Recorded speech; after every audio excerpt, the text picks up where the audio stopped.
What's going on, everybody? My name is Jacob Vance, and I had my vertical sleeve exactly 9 weeks ago today. I made a post on this page, I don't know, 30 or 40 minutes ago about how I had finally crossed the threshold of having 100 pounds down. As of today, I'm like 101 or 100.3 or 100.4 down, and it's just been a blessing. And seeing a lot of your guys' comments on there and everything is it's really, back to my drive, and it's really helped support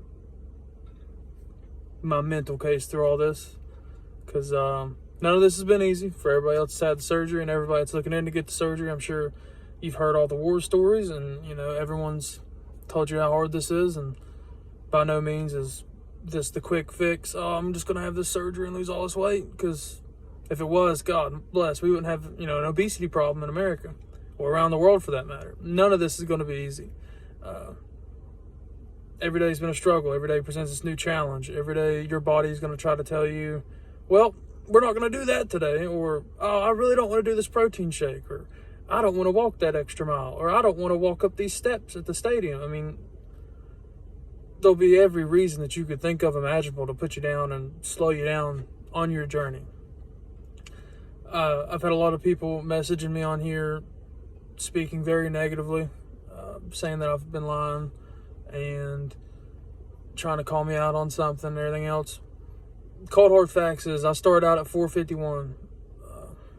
The day I walked into surgery, I didn't recognize myself, because it finally set in how big I'd got and where I'd let myself get to.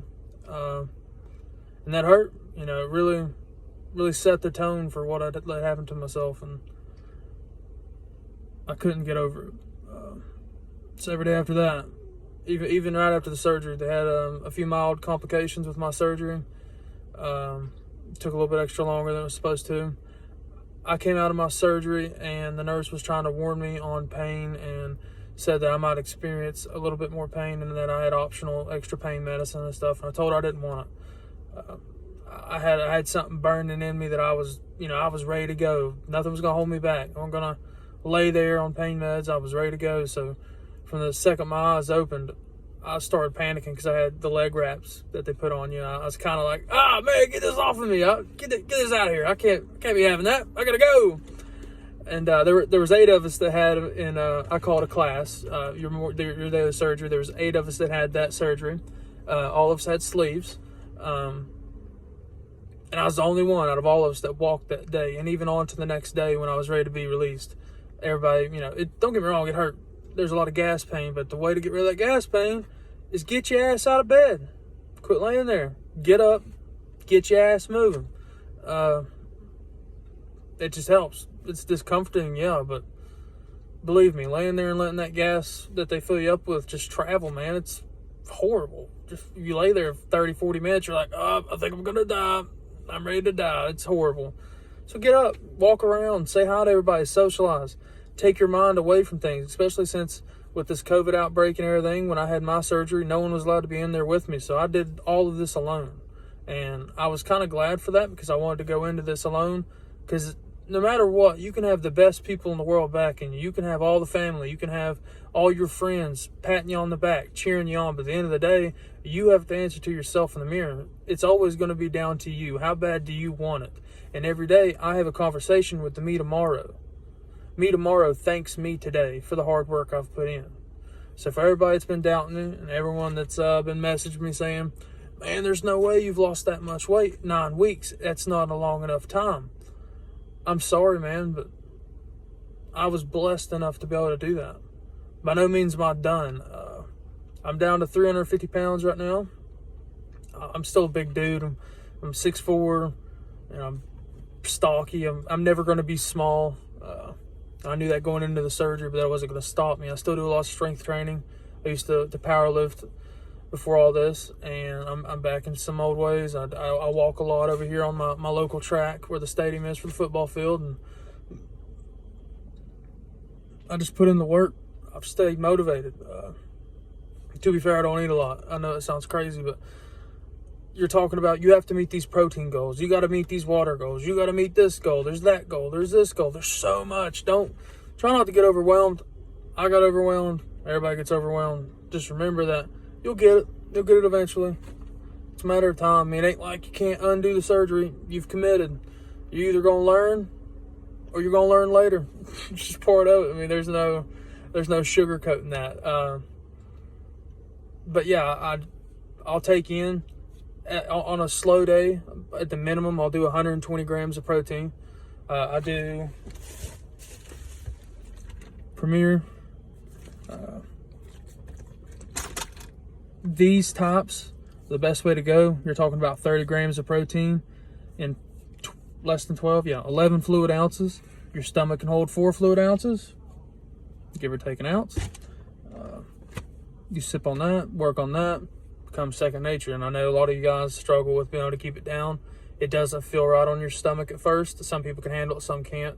For me, I was used to meal replacement with protein shakes, so that wasn't a big deal. But it never really bothered me too much. I haven't had a problem with any kind of foods.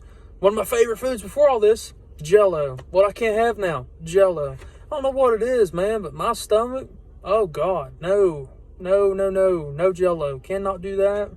And yeah, sure, there's no nutritional value, but I did see online a recipe for protein, the isoprotein, unflavored protein that they'll add into it.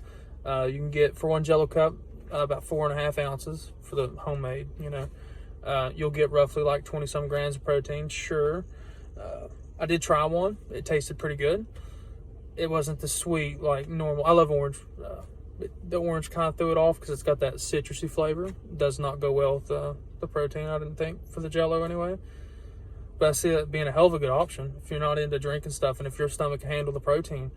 Sitting there snacking on Jell-O all day, it's like you're eating sweets all day, and it's an easy way to trick the mind that, hey man, I'm still doing it and I'm getting away with it.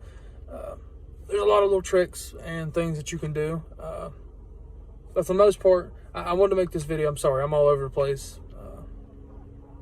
Got a lot to say, I've spent the last 9 weeks keeping to myself.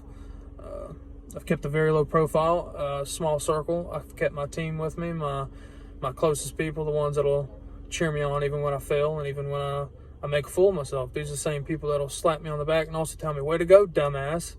But those are my people. That's what I need. For me, that's what I do best with. But for all you guys that doubted me and everything, that's fine. I didn't do this for you. It's clearly been established. I didn't do this for nobody but me.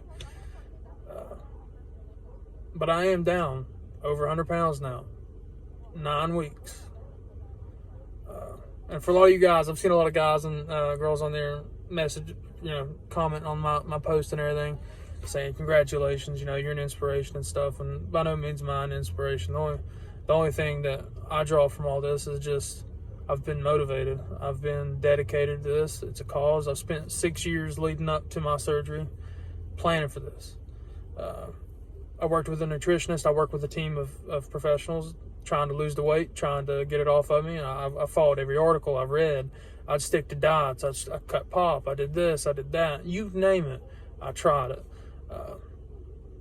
Surprisingly enough, at 451 pounds, though, the only thing I had wrong with me was sleep apnea. And, of course, that's because I had weight on my chest. There's nothing going to bother you with that. You take World's Strongest Man, somebody like Brian Shaw or Eddie Hall, Hafthor, Bjornsson or whatever. These dudes are 400-plus pounds, and they wear CPAP and everything else to bed, but that's because you've got weight on your chest, something unavoidable. But at 451 pounds, I had perfect vitals. There had nothing wrong with me. Everything was textbook. And for a lot of you guys that don't really understand, that's your set point. You got to break that set point. That's what the surgery's for. But if anybody's got any questions, feel free to shoot me a message or leave a comment down below. And for everybody that's doubting me, man, it's a shame you got to be upset about it, but I'm kicking ass. Later, everybody.